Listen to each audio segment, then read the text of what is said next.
Have you ever had to overcome a challenge that changed your perspective on life? Today, I'm joined by Mike Bolland, a one-handed comedian sharing his story to prove that you don't need two hands to attack life's challenges or to deliver a punchline. Let's get started.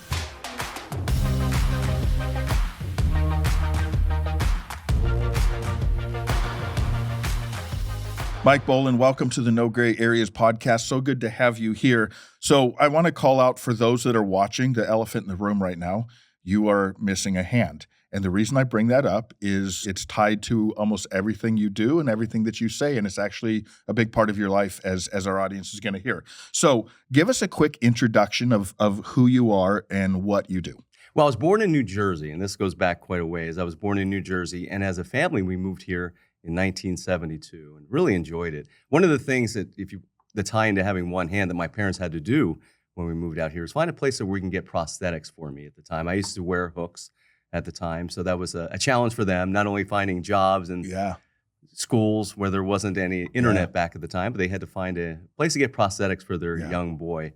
And I assume in the early 70s, it's a lot different than it is nowadays, right? It was probably harder to find a place like that. It was very difficult. Has it changed? Is it easier to find that now? It is very much easier, and the prosthetics have gotten so much better since back in the day.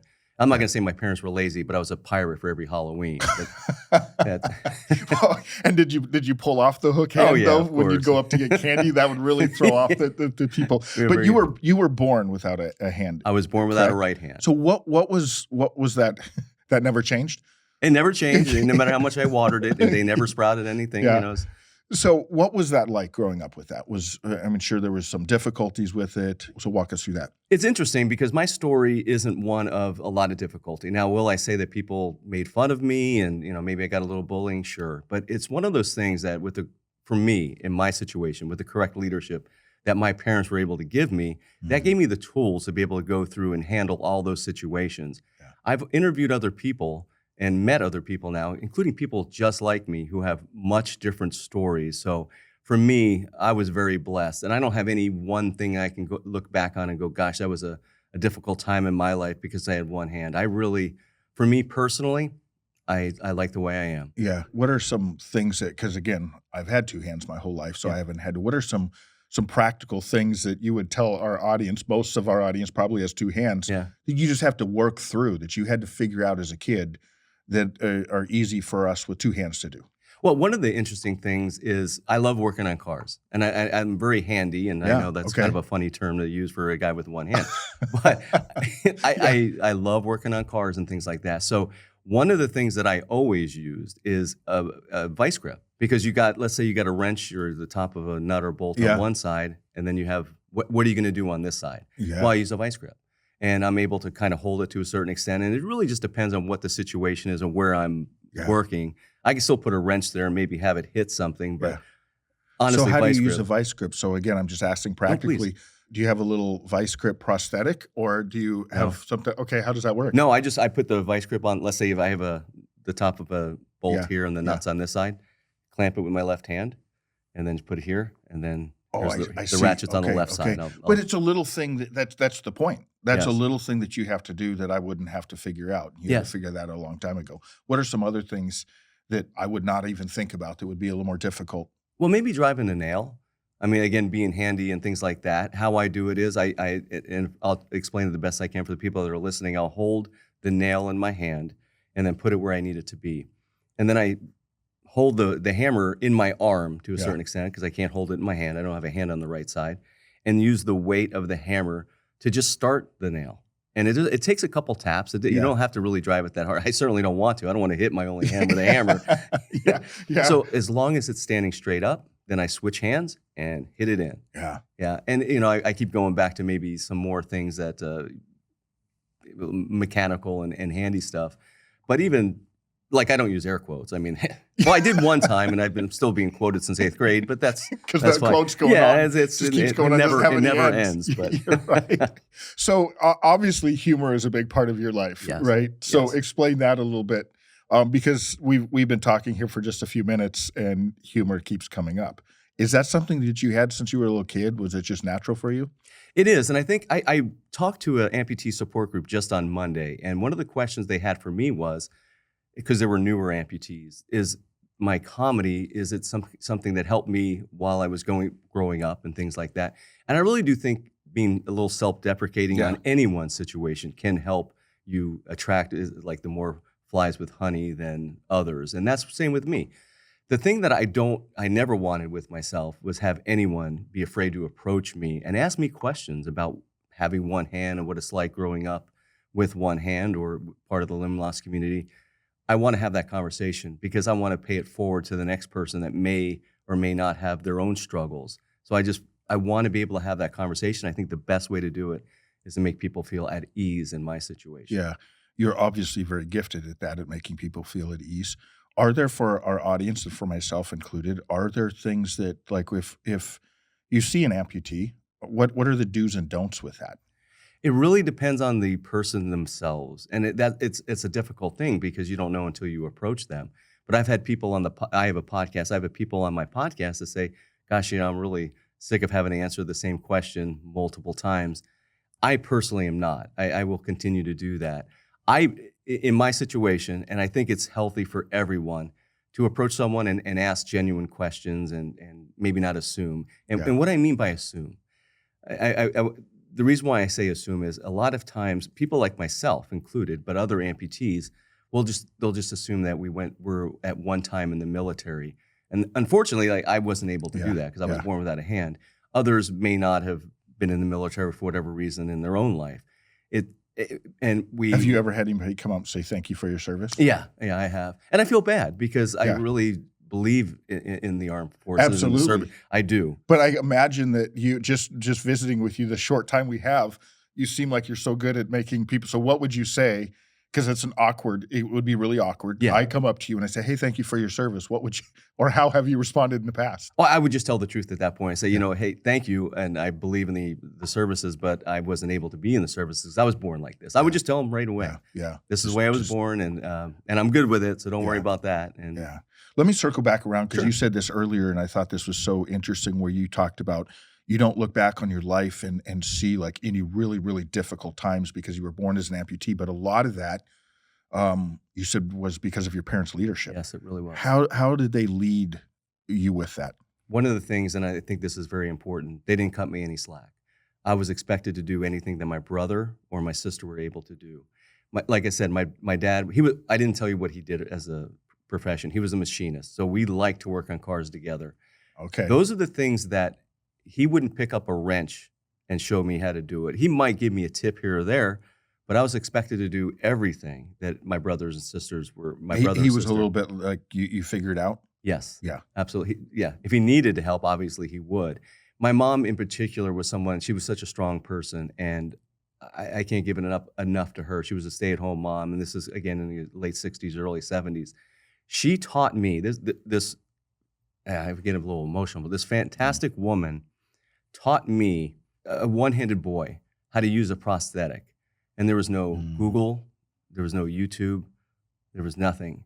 So I still have, and this came into my life recently, I still have the very first hook prosthetic I ever wore. You've kept it. I didn't realize she kept it. Oh. Unfortunately, my mom passed away in 2016, and we, as my brother and sister, we put all of her belongings in boxes, and they just got a little shuffled. In January, I opened one of the boxes, and there was my first prosthetic. And it means a lot to me. How she was able to teach me how to use that prosthetic. We didn't call my prosthetic a hook or a prosthetic. When I was younger, she called it a wee boom. And what she did was, and I'll show this and I'll explain it too. Yeah. Wee was open, boom was closed. That's how she taught a person that was one-handed.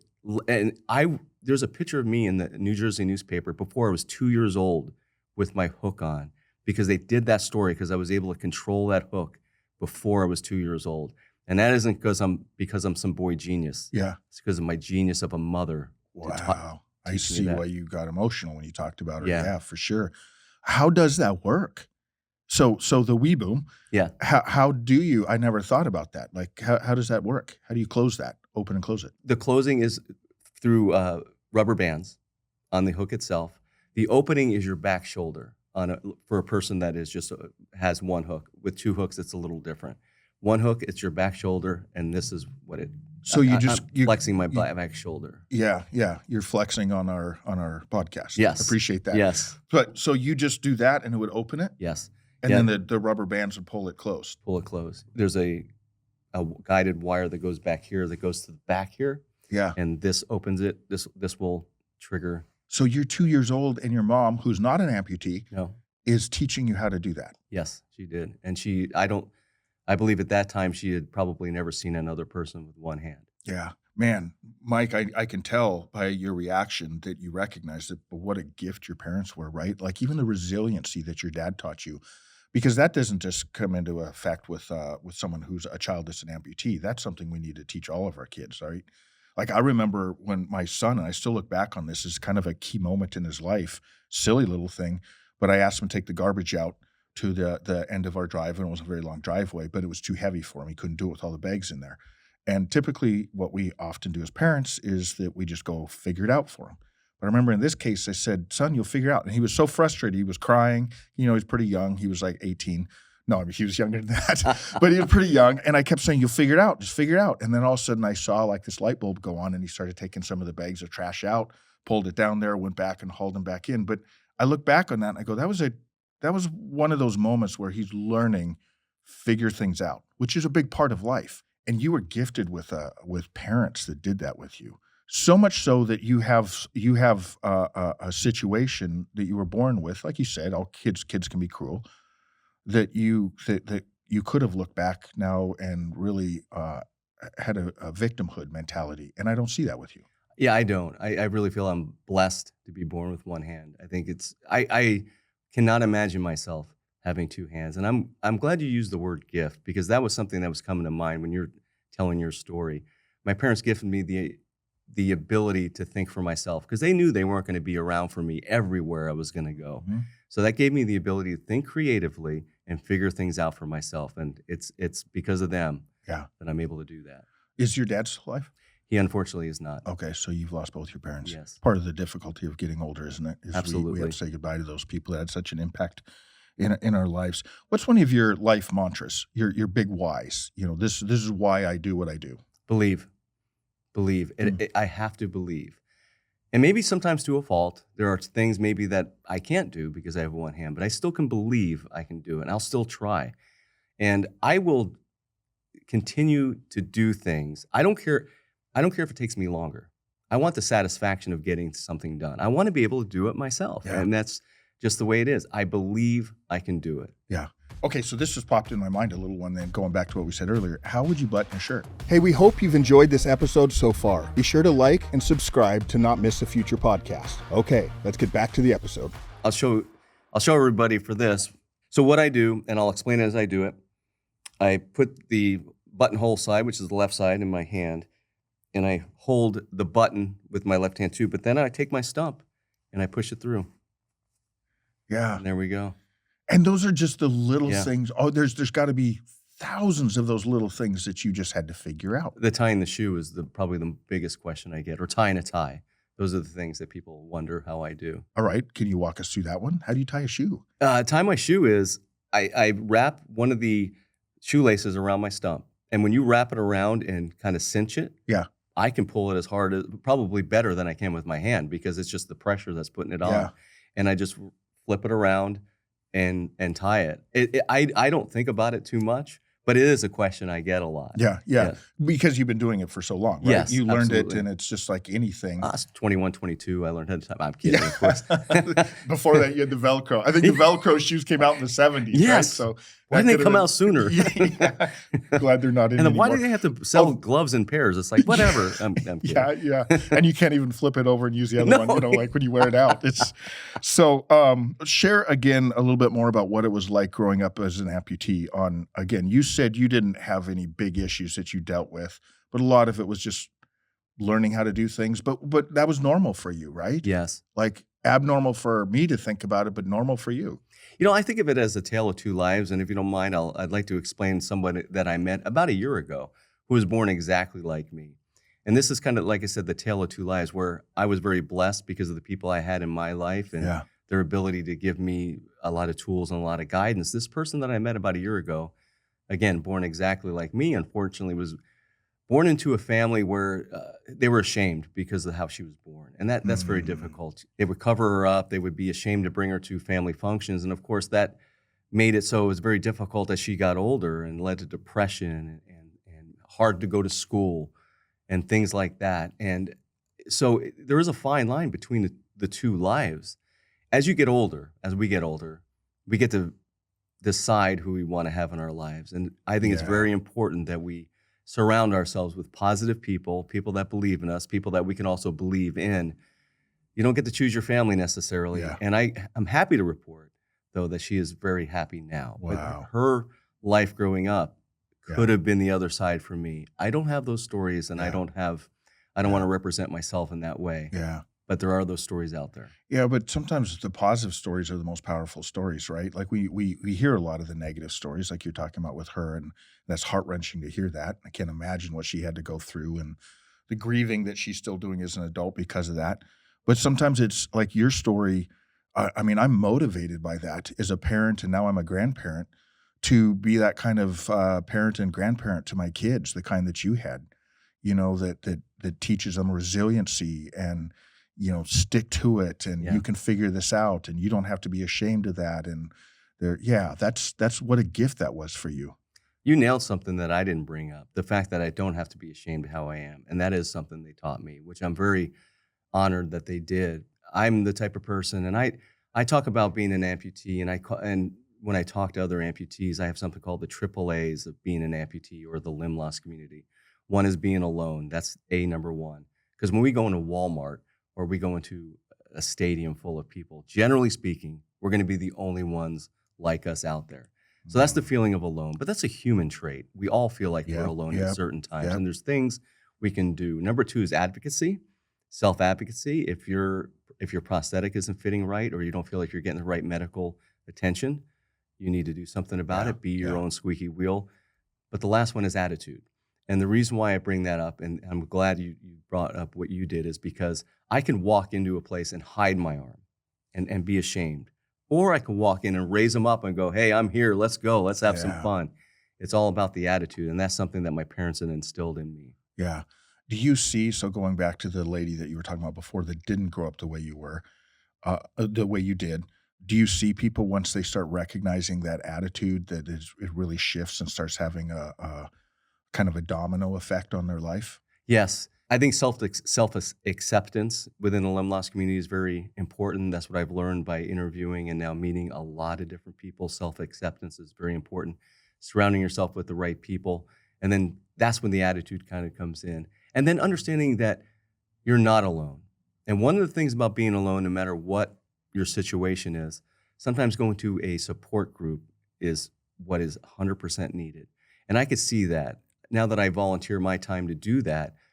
Those weren't available to me when I was growing up, which is fine. I'm glad they're available now because people do need to talk to others that are in kind of the same journey. And it doesn't in my life, it doesn't matter whether I'm missing a hand and X person is missing a foot.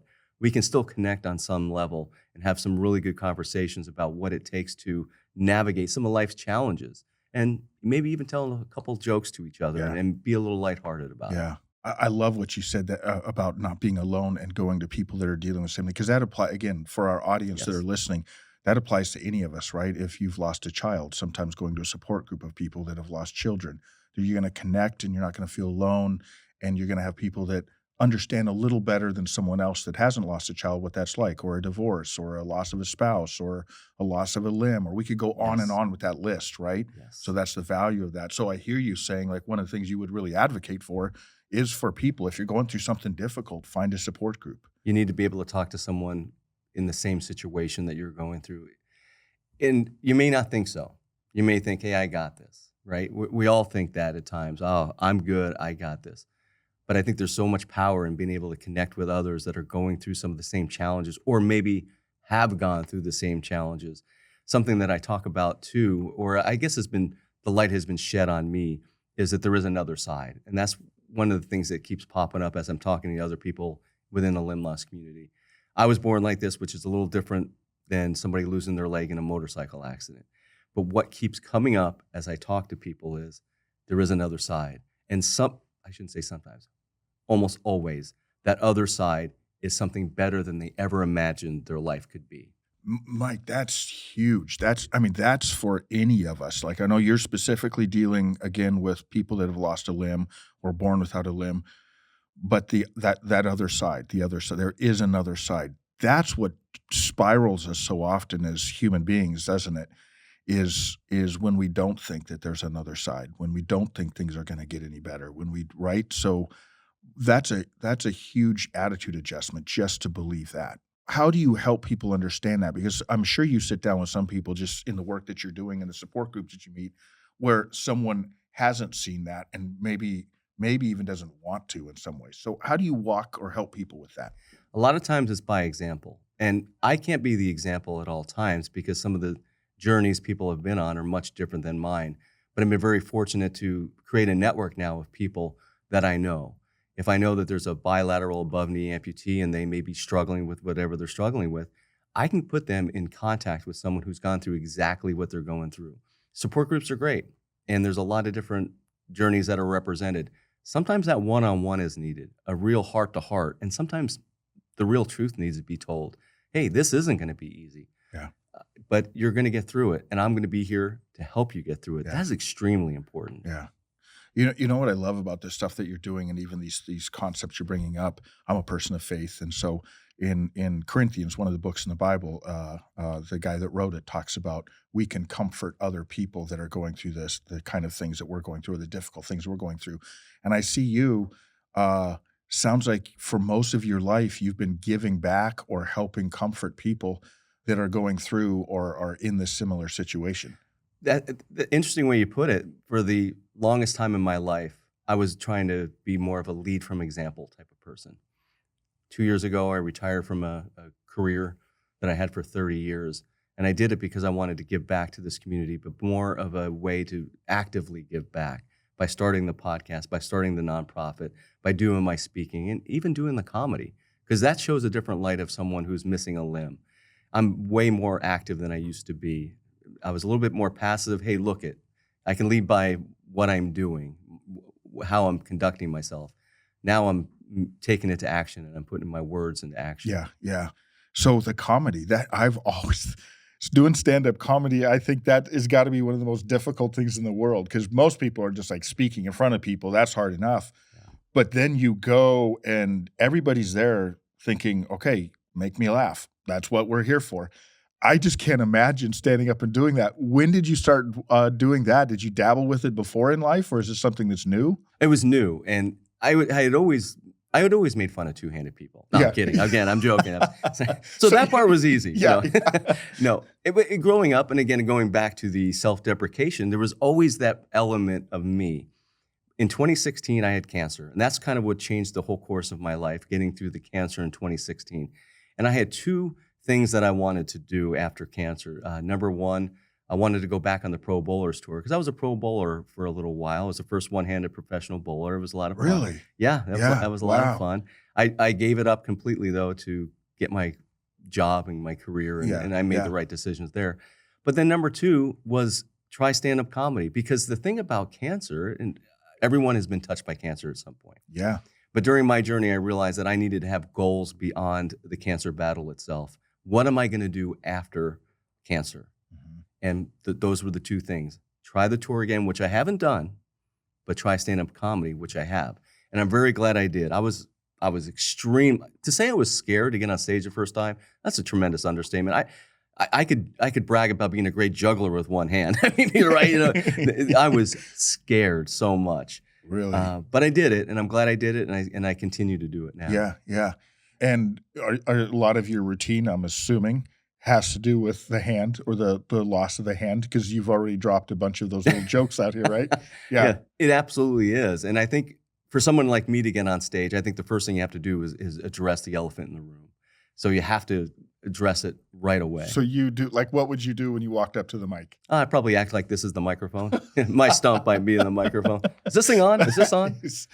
I'll draw faces on here. Yeah. And because I just have fun. Yeah. Oh, you can move that a little bit. Look at that. I have a little bit of a, well, is that not really wrist. Part of a wrist? It's more just muscle. So I'm able to move the end of my arm. So, and this comes, boy, I was going to say something funny. This comes in handy. And that's actually the truth, because I'm able to grab things because of this. So almost going back to the limb loss conversation, whatever residual limb you have, whatever your residual limb is able to do, take advantage of that. And I do, because I just have this little movement. I take advantage of it. Yeah.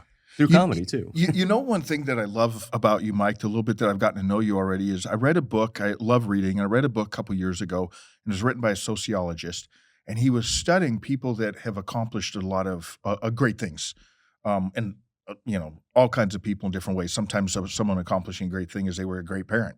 You know, the world's not going to know them, but they were a great parent. They impacted their children or children's children. But he was talking about how in his study he found that it was a lot of times it's because they overcame something. They had a reading disability, and they struggled with that all through school, but that actually was somehow turned into a strength for them, or they were missing a limb, and they couldn't do things the way that two-limb people could do, but that became a strength for them. And it's kind of what I'm hearing from your story. Something that could have been a weakness or you could have acted like you were a victim with, you've almost used for your advantage. Yeah, I agree. I think it's something that's given me the power. And growing up, you asked me some question about growing up. I'd be the last person to be picked on or picked for a basketball team. That's just the reality of it. But that made me want to be better at basketball. And I still try to play as much and shoot around as much as I can. I can only go left, of course, but you know, that's no surprise to the rest of the opposing team. Well, if I was playing defense on you, I'd kind of feel like a jerk though over playing your right side, right? But I can still dribble with this. I just can't really shoot that way. But I have to switch back over the left hand. Yeah, I have to shoot. But it does give you more power, because it gives you the ability.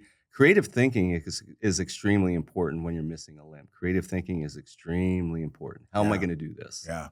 Well, once again, going back to studies that have been done with sociology, that most 4 or 5-year-olds rank very, very, very high on creative thinking.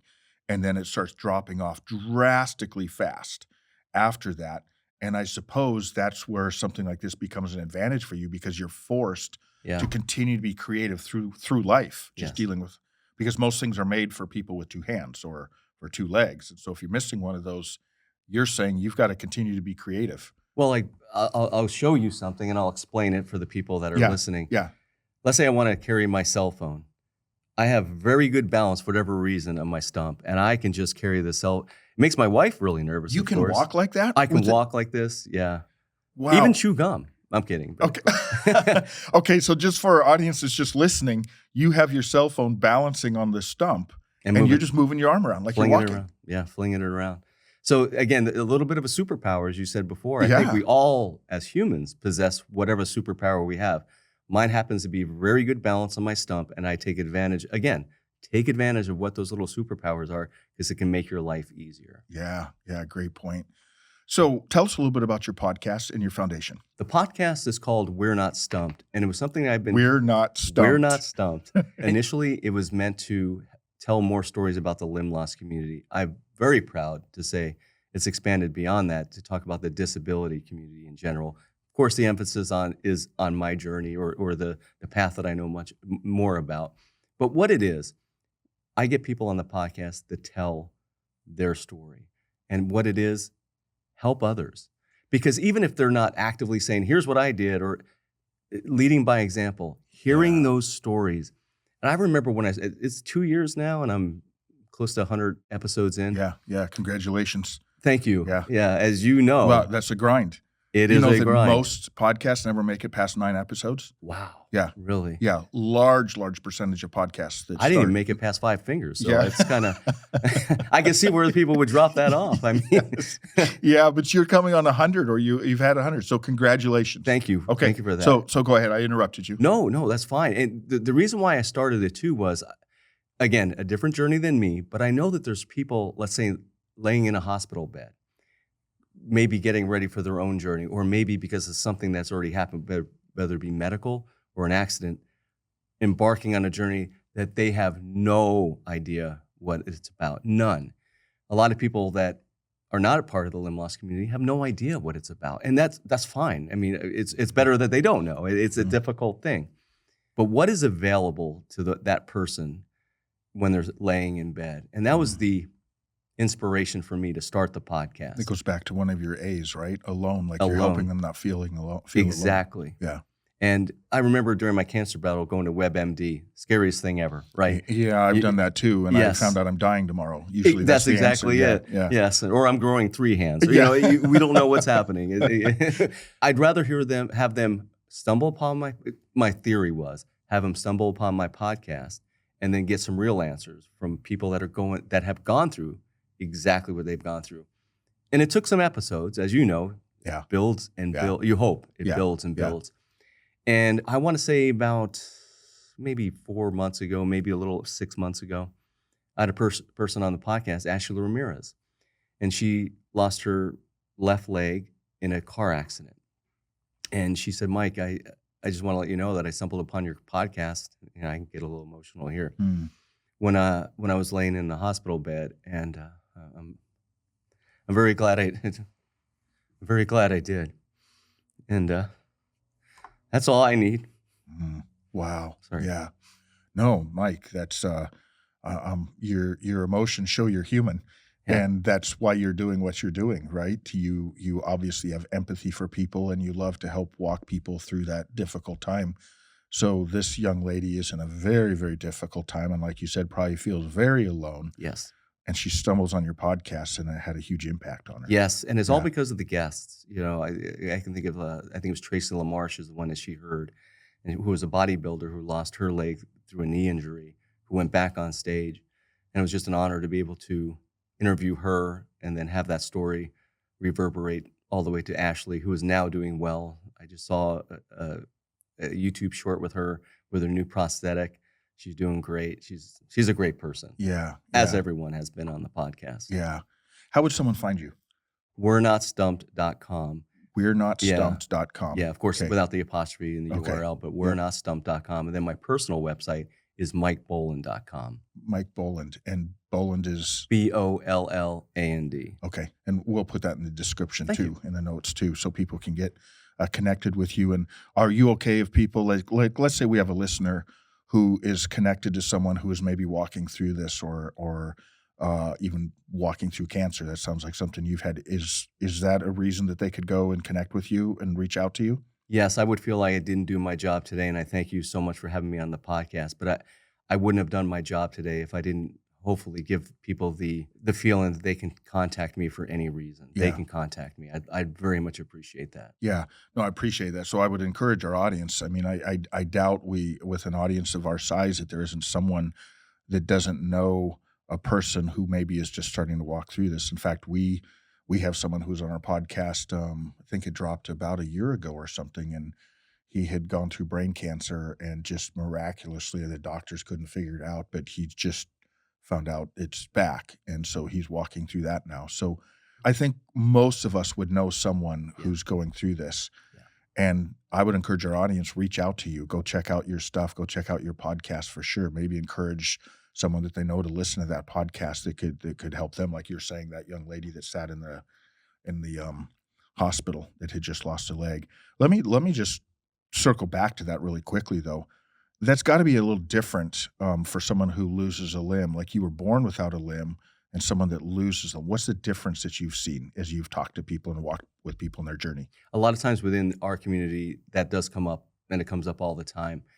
And my thing about that is, obviously, people are going through some the worst times of their life.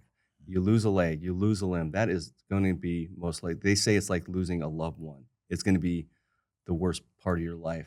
What I try to do is, I'm sorry to interrupt, but I don't want our audience to miss what you just said. It's like losing a loved one. Because again, if I lost I've had this, I turned 53 soon. If I lost this has been with me for 53 years. Yeah. So the grieving process that they're going to go through is similar to losing a loved one. That's what you're saying. absolutely. And that's coming from multiple people on the podcast that Yeah. have told me exactly that. And not only through their own experiences, that's through their own research. Yeah. This is something that happens within the limb loss community, and that's what it's like. It's like losing a loved one. Yeah. So it's a very difficult thing. And is the difference, there's differences. And with me, I didn't have that. And again, my story, because of my guidance with my parents, is a very good story. But on the Tale of Two Lives, somebody born just like me could have been going through a lot of hard times in their life. So there are differences. If someone lost their leg when they're 50, let's say, well, they didn't have to go to elementary school on that first day with limb loss. So while there's the differences, Yes. it's best that we as a community come together, because there's a lot of issues that within our community that we can help to manage and be successful with if we're together instead of apart, and start thinking, Yeah. well, you're a congenital, you lost it through Yeah. medical. What's the difference? Doesn't matter. It That's doesn't a matter. danger for any of us, right? When Yeah. we start comparing pain. Like, my pain is worse than your pain. Yes. Well, the fact is we're both in pain. We both have a loss. We both are struggling with some things. We're both not necessarily okay. And that's okay to say, right? Right. So tell us a little bit about your foundation. The foundation is named after my parents, the Joe and Marie Bolland Foundation, Helping Hands Foundation, Joe and Marie Bolland, helpinghands.org. And really what I did was I wanted to create a foundation, first of all, in their honor. And I'll say, first of all, I don't mind it that way. I owe them everything that I am because of them. But as I go through what I started to learn about limb loss, a lot of the limb loss, let's say a publication, or whenever you see someone in the news when they have publication or when they have limb loss, it's all about getting back into sports, which I'm 100% for. I love sports. I said earlier I was on the Pro Bowlers Tour myself. I play basketball, but that's just a part of life. It's not your whole life. But a lot of times within our community, that's what we show pictures of people hiking after having limb loss, and that's great. But there's more to it. So that's what the foundation's about. It's about trying to create employment opportunities and how we can work with others to get employment opportunities. And then mental health too. Mental health is a difficult thing within any community, I'm sure, but certainly within the limb loss community. You know, the dating, the reacclimation, how are people going to accept you? How are you going to handle yourself going to a convenience store where everyone's staring at you? Those are difficult things, and that's what we want to focus on. Employment, prosthetics, they're all important, but we like to focus on more of the mental and the heart as opposed to just a prosthetic. And just a prosthetic is not doing it justice. It's a part of a pie. Yeah. It has to come together, and that's what we focus on. Yeah, you're looking at it holistically, which is so important, right? Yeah. Because you get in kind of that wraparound curve. Mental health, though, you mentioned that. Have you seen that change in your lifetime where people are more open to talk about that? Yeah, absolutely. That's something that it's funny you bring that up.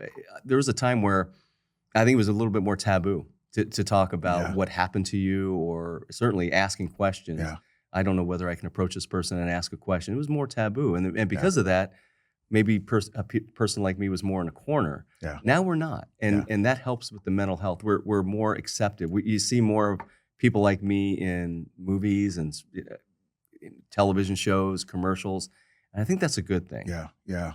So do you take for your foundation, do you guys take donations for that? We do. Okay. Yeah. And if people went to your website, would they find a way to do that? Yes. So give us that one more time. Joe and Marie Bolland's helpinghands.org. Okay. Kind of a long URL, but again, to honor my parents. Yeah, yeah. Man, I got to come back to your parents again, though. You keep bringing them up, and I love that. You know, again, this podcast is built around the power and complexity of human choice, that we make our choices and eventually our choices make us. And it's around a guy, this story is no gray areas, and it's around a guy who made a mistake when he was like 22 or 23. He's in his mid-50s now. In a lot of ways, he's still paying for that mistake because those things follow us. But at the same time, it's an amazing redemption story. But when we talk about choices, I think legacy comes up often. Like, what kind of legacy do you want to leave? And I come back to your parents, and I think they're probably not someone they're world famous. Their names aren't going to be in a history book someday. But what a legacy they left. Like, here you are. Do you mind me asking how old you are? I'm 59. Okay, 59 years old. You're almost 60 years old, and you continue to talk about your parents. That's a legacy. They made choices that had a huge impact on you and your siblings probably, and now are going to have an impact on future generations. Probably generations that won't even know their names, right? Like your great-grandkids statistically, their great-grandkids statistically won't remember their names, but the legacy is going to follow with them, right? That's the goal. Yeah. I really want to have that legacy. And, you know, obviously they're not here. They don't even know that this was, I could have called it anything. I could have called it Lefties. Because this was done after they had passed. They both This had was passed, done after right? they had passed. Yeah. But again, going through my cancer battle, deciding that I wanted to give back to the community, I can only give back to the community and have the attitude I do now because of those two fantastic people. That's why it's named after them. Yeah, and there's such hope in that because all of us as listeners, like very few of us are going to ever be famous people. Very few of us are ever going to have our names in a history book. Statistically, again, like I just said, my great-grandchildren won't even remember my first and last name. But that doesn't mean that we can't have an impact that goes down generations. And your parents did that. What an honor. And you're doing that the way you're living your life, Mike. It really sounds like you're doing that with people. Again, I find it fascinating, and I have just huge respect for you and hearing your story, that because you don't have this terrible childhood that you grew up and, without a limb and this terrible story, would have been easy for you just to move on and forget about that community, if you will. I'd use air quotes. What, you used air quotes? Yeah. Yes, because mine will end. Just don't start clapping because now we're gonna have to. Yeah. But you didn't walk away from that. You're going, I'm going to give back. I'm giving back because of them, really. And I'm driven. Like I can tell. I'm almost like I've never been before. And I was pretty driven as a bowler. When I was a young man, my mom would drop me off before I could drive. She dropped me off at the local bowling center, and I'd bowl all day just to practice. I was a practiceaholic. I didn't know it at the time, but that's what I was. Yeah. And that it got me to where I wanted to go. I only had a cup of tea on the regular tour, but I had a good time doing it. But I'm more determined to make this part of my life the best part of my life and to make it better for others. I need to do that. Why is that? Boy, that's a loaded question. I honestly don't know if I know the answer to that. I am just, it's something that just burns inside of me to try to make it better for others. Probably because my parents did it for me. Why can't I do it for others? I have to do it. I have to continue to move forward.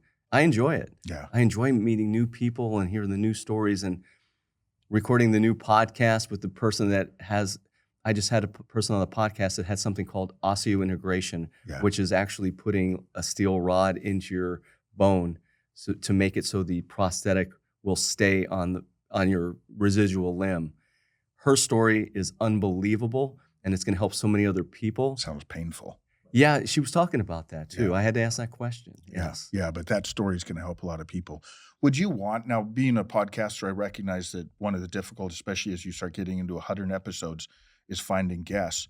If our audience knew of someone that they thought would be a good guest, would you like them to reach out to you and say, this might be someone to look into that could be on there? I'm assuming that would be helpful. Absolutely. Thank you so much for saying that. There's a contact form on We're Not Stumped, and I'd love to hear more stories. Yeah. I'm going to think through my group that I know and think if there's anybody I can recommend. I'll think through it some more today and maybe pass it along. But thank you. I appreciate you're doing some great things, Mike. Thank you so much. And thank you for exemplifying what we're about. I mean, again, we talk about the power and complexity of human choice. We're the pinnacle of creation. I mean, we can make choices, good or bad. And you've touched on that numerous times, even about attitude. There's so many things in this world I can't control, but I can control my attitude. And you were talking about that, and just your attitude, one of those 3 A's, right? That you listed. So thank you for what you're doing.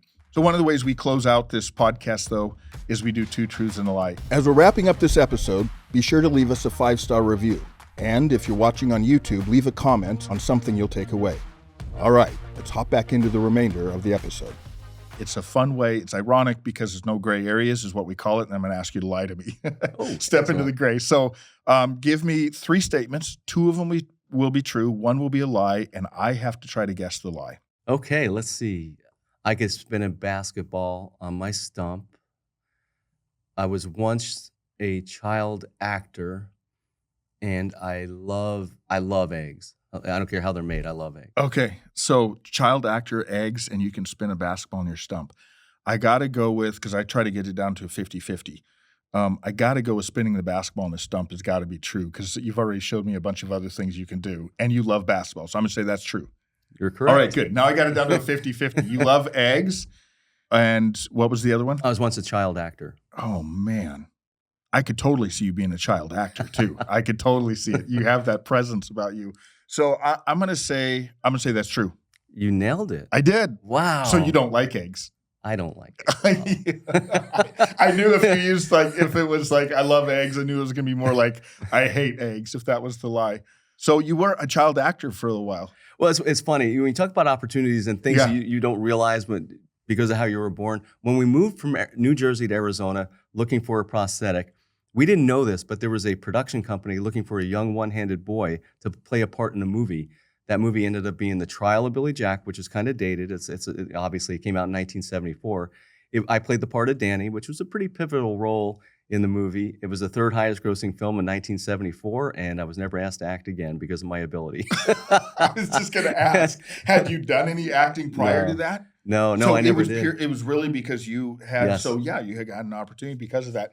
But is this self-deprecation, or are you serious where you're like, I didn't act very well? I don't think I acted very well. I don't think the Brady Bunch kids were ever in danger of having 11 hands instead of 12. Yeah, I don't think so at all. Yeah. Well, thank you so much, Mike. Really, really appreciate your time today and appreciate what you're doing. I encourage our audience to reach out and check out your podcast and check out your foundation. Thank you so much for having me on. This is an honor and a pleasure. Yeah. Thanks for hanging out with us and Mike Bolland on this episode of the No Gray Areas podcast. Remember, life's too short to take it too seriously. We'll catch you next time.